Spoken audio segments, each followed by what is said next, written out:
You ask Tiger to solve. This deals with linear equations with one unknown. The final result is w equals 8. Let's solve it step by step. Group all w terms on the left side of the equation. Add 8w to both sides. Group like terms. Simplify the arithmetic.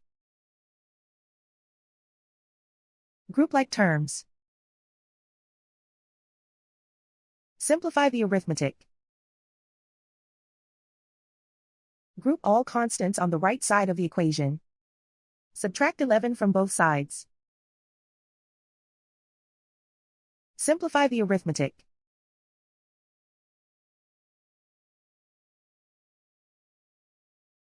Isolate the w. Divide both sides by 5. Simplify the fraction. Find the greatest common factor of the numerator and denominator.